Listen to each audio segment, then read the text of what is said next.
हरे कृष्णा। ओम नमो भगवते वासुदेवाय। जय श्री हरि। प्यारे भक्तों, आज रसपान करेंगे पाप मोचनी एकादशी की रैत कथा। शास्त्रों में वर्णित है कि भगवान कृष्ण ने स्वयं पांडु पुत्र अर्जुन को पाप मोचनी एकादशी व्रत का महत्व बताया था। कहा जाता है, राजा मानधाता लोमस ऋषि से जब पूछा कि अनजाने में हुए पापों से मुक्ति कैसे हासिल की जाती है, तब लोमस ऋषि ने पाप मोचनी एकादशी व्रत का जिक्र करते हुए राजा को एक पौराणिक कथा सुनाई थी। कथा इस प्रकार है। धर्मराज युधिष्ठिर बोले, हे भगवान, मैंने फाल्गुन की शुक्ला पक्ष की एकादशी का महात्म्य सुना। अब आप चैत्र मास के कृष्णा पक्ष की एकादशी के बारे में बताइए। इस एकादशी का नाम क्या है, इसमें कौन से देवता की पूजा की जाती है तथा विधि क्या है, सो सब विस्तार पूर्वक कहिए। श्री कृष्ण भगवान बोले कि हे राजन, एक समय मानधाता ने लोमस ऋषि से पूछा था कि हे मुने, चैत्र मास के शुक्ला पक्ष की एकादशी का क्या नाम है तथा उसकी विधि क्या है, सो सब पूरी तरह से कहिए। लोमस ऋषि बोले कि हे राजन, चैत्र मास के कृष्णा पक्ष की एकादशी का नाम पाप मोचनी है। उसके व्रत के प्रभाव से अनेक पाप नष्ट हो जाते हैं। इसकी कथा इस प्रकार है। प्राचीन काल में एक चित्ररथ नामक वन था। उसमें अप्सराएं वास करती थी। वह हर समय बसंत रहता था, अर्थात उस जगह सदैव प्रत्येक तरह के पुष्प खिले रहते थे। उस जगह गंधर्व कन्याएं विहार करती थी। उस वन में इंद्र अन्य देवताओं के साथ क्रीड़ा करता था। उस वन में एक मेधावी नामक मुनि तपस्या करते थे। वे शिव भक्त थे। एक दिन मंजू घोषा नामक एक अप्सरा उनको मोहित करने के लिए सितार बजाकर मधुर मधुर गाने लगी। उस समय शिव के शत्रु अनंग कामदेव भी शिव भक्त मेधावी मुनि को जीतने के लिए तैयार हुए। कामदेव ने उस सुंदर अप्सरा के भ्रू का धनुष बनाया, कटाज्ञ को उसकी प्रत्यक्ष डोरी बनाई, उसके नेत्र को, उस मंजू घोषा अप्सरा को सेनापति बनाया। इस तरह कामदेव अपने शत्रु भक्त को जीतने को तैयार हुए। उस समय मेधावी मुनि भी युवा तथा हष्ट पुष्ट थे। उन्होंने यज्ञोपवीत तथा दंड धारण कर रखा था। वे दूसरे कामदेव के समान शोभा पाते थे।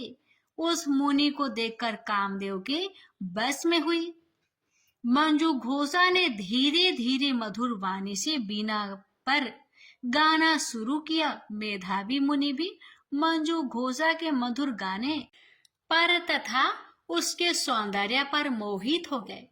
वह अप्सरा उन मुनि को कामदेव से पीड़ित जानकर उससे आलिंगन करने लगी।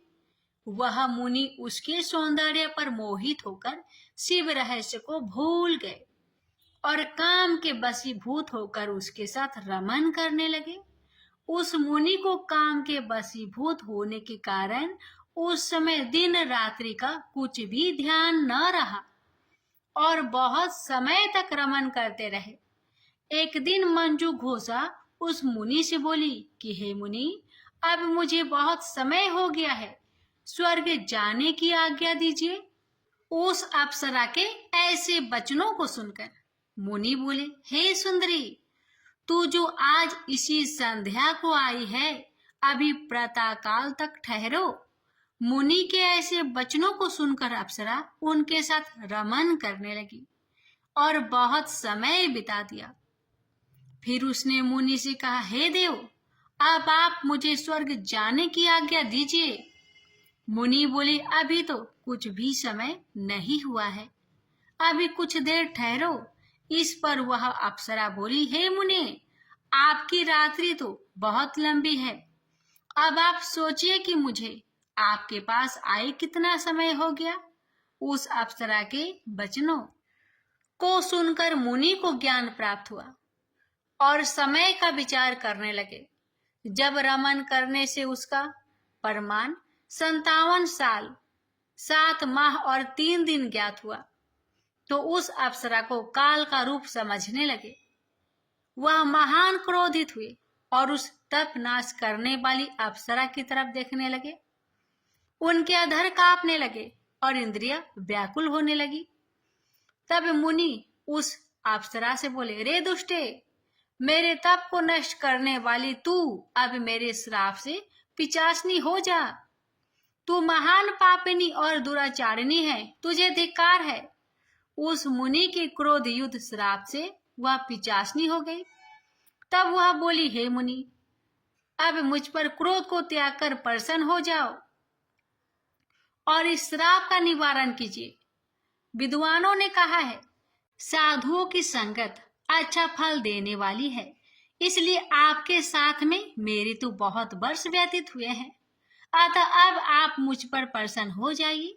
तब मुनि को कुछ शांति मिली और उस पिचासनी से बोले, रे दुष्टे, तूने मेरा बड़ा बुरा किया है, परंतु फिर भी मैं श्राप से छूटने का उपाय बतलाता हूँ।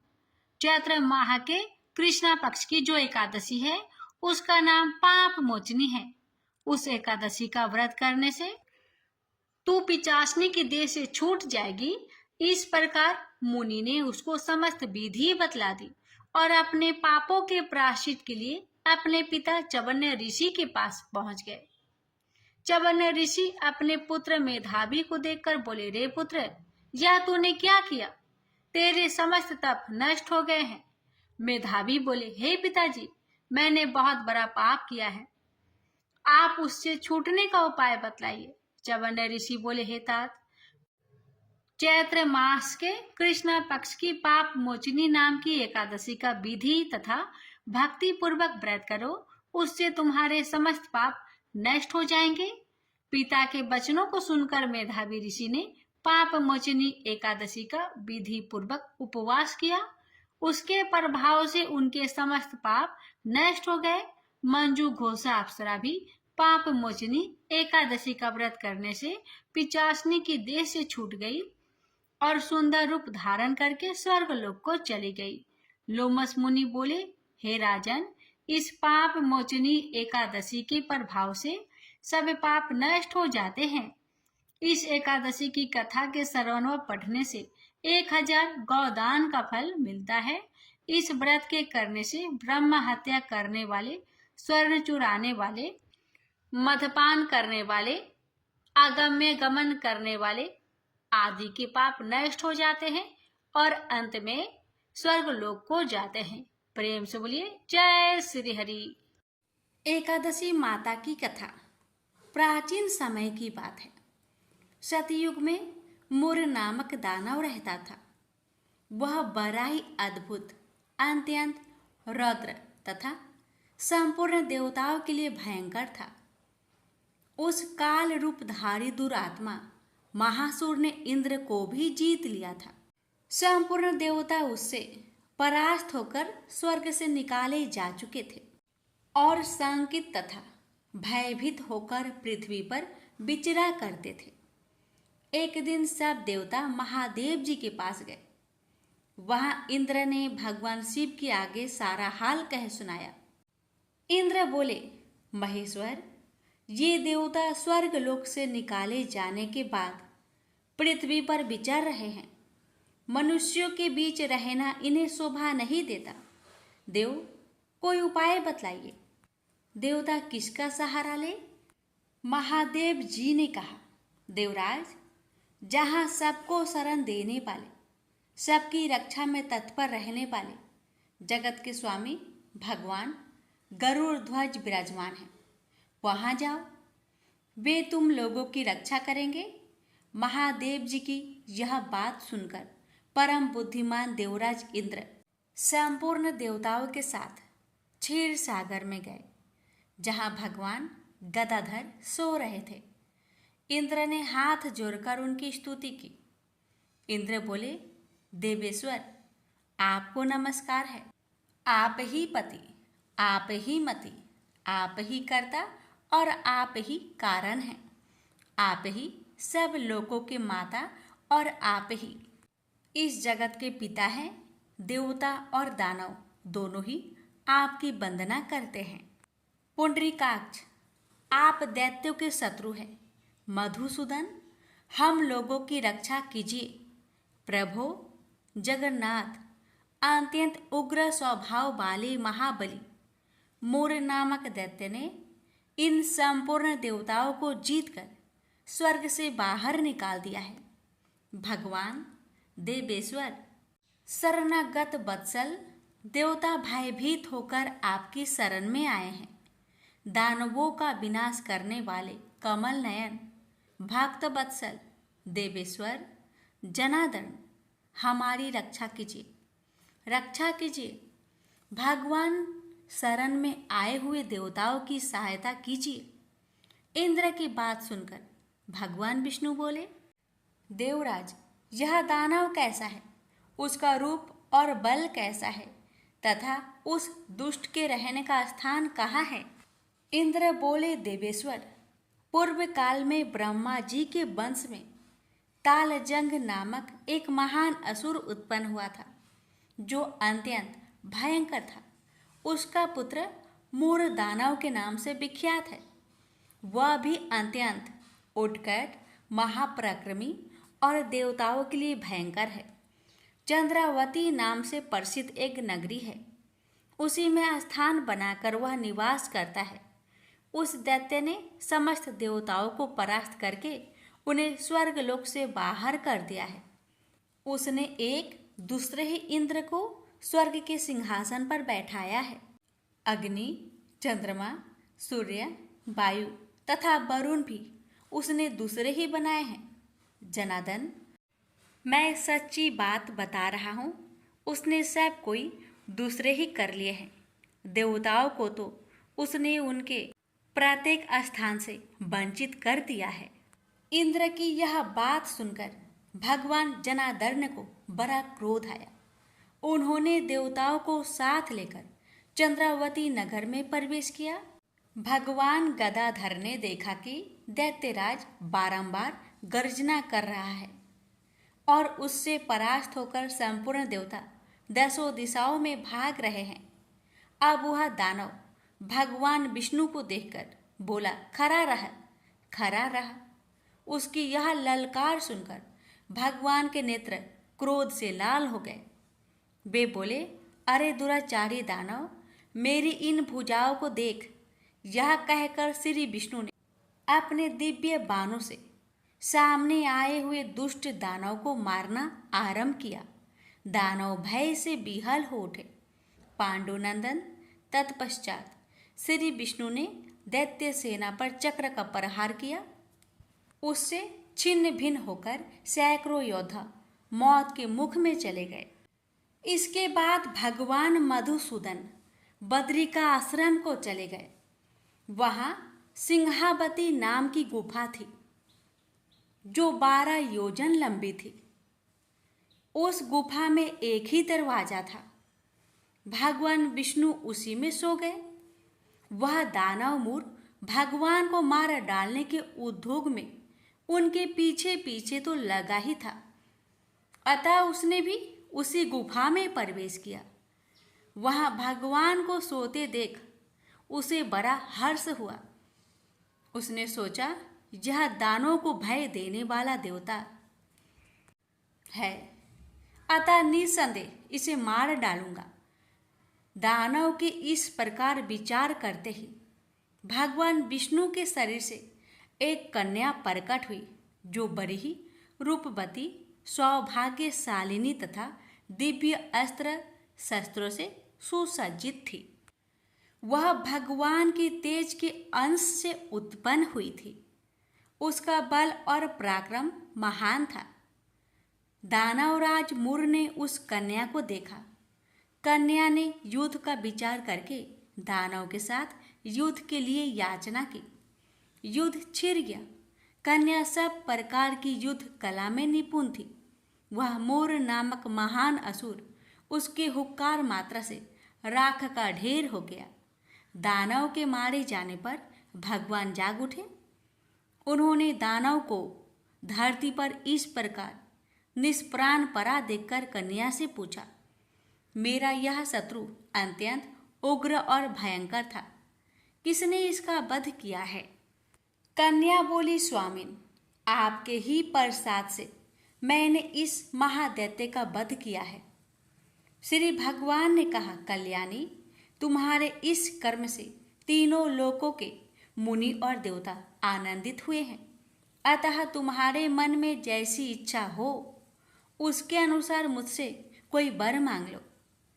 देव दुर्लभ होने पर भी वह वर मैं तुम्हें दूंगा, इसमें तनिक भी संदेह नहीं है। वह कन्या साक्षात एकादशी ही थी।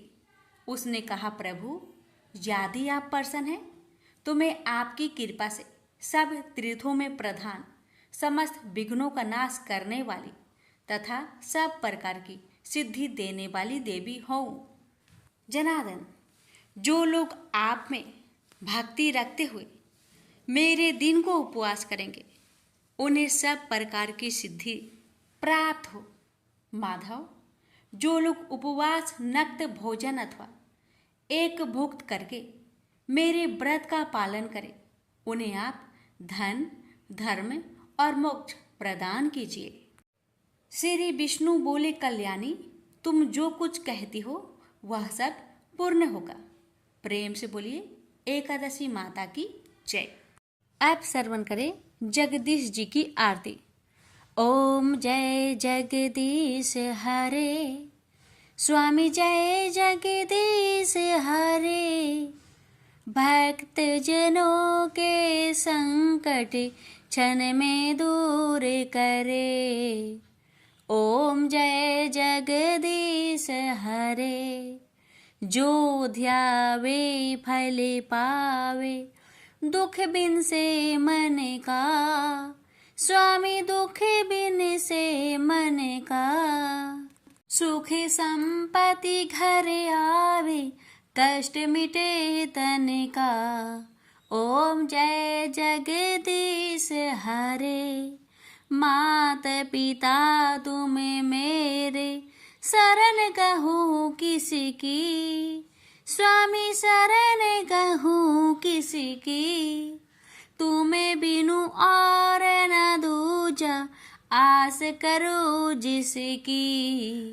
ओम जय जगदीश हरे, तुम्हें पूर्ण परमात्मा, तुम अंतर्यामी, पर ब्रह्मा परमेश्वरी, तुम सबके स्वामी।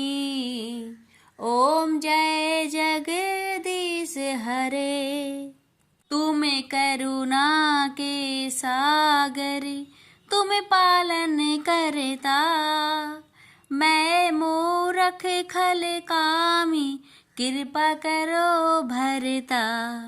ओम जय जगदीश हरे, तुम हो एक अगोचरी, सबके प्राणपति, प्रभु सबके प्राणपति, किस विधु मिलू दया मिली, तुमको मैं कुमति। ओम जय जगदीश हरे, इन बंधु दुख हरता, तुम ठाकुर मेरे, प्रभु तुम ठाकुर मेरे। अपने हाथ उठाओ द्वार पर तेरे। ओम जय जगदीश हरे, विषय विकार मिटाओ, पाप हरो देवा, श्रद्धा भक्ति बढ़ाओ, संतन की सेवा। ओम जय जगदीश हरे, तन मन धन और संपत्ति सब कुछ है तेरा, प्रभु सब कुछ है तेरा, तेरा तुझको अर्पण क्या लागे मेरा। ओम जय जगदीश हरे, जगदीश्वर जी की आरती जो कोई नर गावे।